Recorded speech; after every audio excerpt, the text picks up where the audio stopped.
Dr. Sandy, how do I know if my child is feeling not enough? And can you explain to me what not enough means? So, let's begin at the beginning. We are all born, our children are all born, feeling absolutely whole. In fact, our children are born, and at the moment of birth, they are more closely connected with Source than they ever will be in their lives again. Which means that they just feel perfect. So we cannot be born feeling not enough. Where does it come from? How does it happen? And the thing is that it happens with the most loving parents wanting their children to be more and more and more, wanting them to reach their potential, wanting them to become the very best version of who it is they are capable of being. And in so encouraging them, we tend to get them to feel that, so what I am right now is not enough. And that incredible being who came into the world so totally whole is now starting to feel, I'm not all that whole, I'm not all that enough.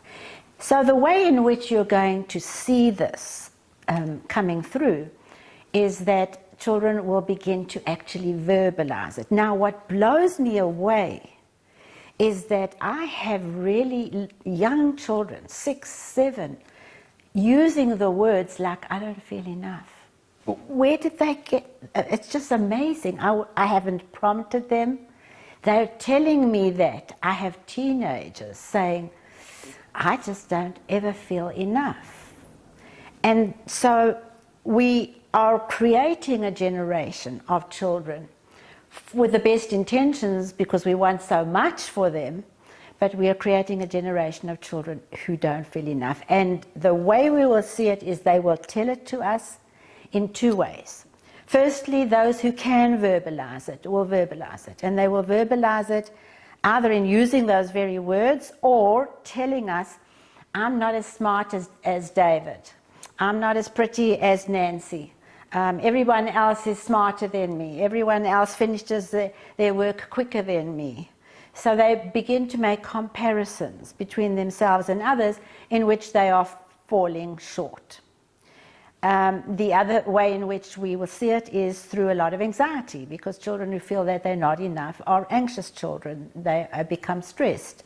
We see them being afraid to take risks and to go out and to reach confidently for the things that they want to do. The other way that not enough children tell us is not necessarily with words, it's through symptoms.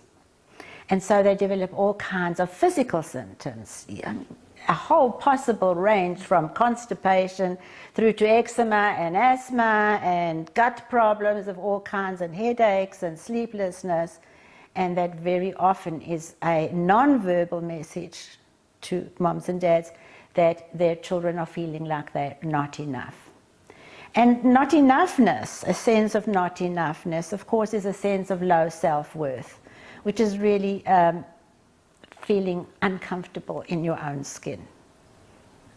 So we need to look for those signals and ask ourselves, just stop for a moment and reflect, could these physical symptoms or these things that they're saying and how they're comparing themselves to others, could it be that my child is actually believing I am not enough?